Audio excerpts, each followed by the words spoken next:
ದಿನಾಂಕ 19/1/2026ರಂದು ಜಿಲ್ಲಾ ಪಂಚಾಯತ್ ಕಚೇರಿಯಲ್ಲಿ ಕೆಡಿಪಿ ಸಭೆ ನಡೆಯಲಿರುವ ಹಿನ್ನೆಲೆಯಲ್ಲಿ ಮಧ್ಯಂತರ ಬೆಳೆ ಪರಿಹಾರ ಹಾಗೂ ಬೆಳೆ ವಿಮೆ ಸಂಬಂಧಿಸಿದಂತೆ ರೈತರಿಗೆ ತೀವ್ರ ಅನ್ಯಾಯವಾಗಿರುವುದು ಬೆಳಕಿಗೆ ಬಂದಿದೆ.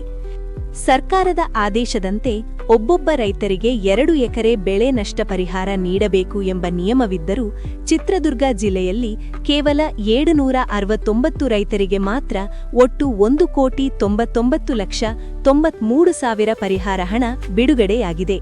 ಇದು ಅತ್ಯಂತ ಕಡಿಮೆ ಮೊತ್ತವಾಗಿದ್ದು ಅನೇಕ ಅರ್ಹ ರೈತರಿಗೆ ಸಂಪೂರ್ಣ ಪರಿಹಾರ ಸಿಕ್ಕಿಲ್ಲ ಎಂದು ಆರೋಪಿಸಲಾಗಿದೆ. ಚಿತ್ರದುರ್ಗ ಜಿಲ್ಲೆಯ ಚಳ್ಳಕೆರೆ, ಮೊಣಕಾಲ್ಮೂರು ಹಾಗೂ ಹಿರಿಯೂರು ತಾಲೂಕುಗಳಲ್ಲಿ ಹೆಚ್ಚಿನ ಪ್ರಮಾಣದಲ್ಲಿ ಶೇಂಗಾ ಅಥವಾ ಕಡಲೆಕಾಯಿ ಬೆಳೆ ಬಿತ್ತನೆ ಮಾಡಲಾಗುತ್ತದೆ.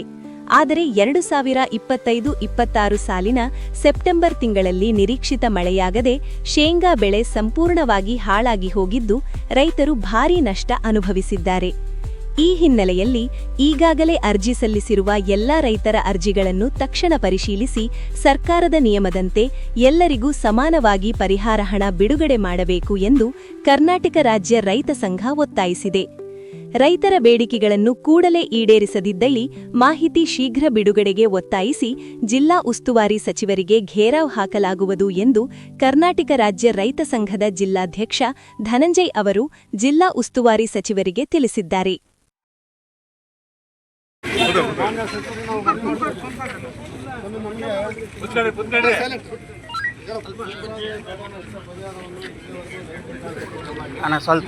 ಸ್ವಲ್ಪ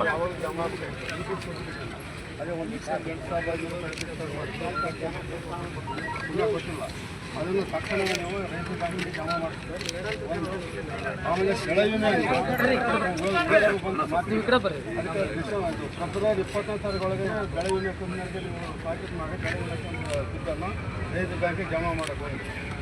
ಆಮೇಲೆ ವರದಿ ಪ್ರೇಮ್ ನಿಮ್ಮ ಚಾನೆಲ್ ಅನ್ನು ಫಾಲೋ ಮಾಡಿ, ಸುದ್ದಿ ಶೇರ್ ಮಾಡಿ, ಸಬ್ಸ್ಕ್ರೈಬ್ ಹಾಗೂ ಲೈಕ್ ಮಾಡಲು ಮರೆಯದಿರಿ. C town news.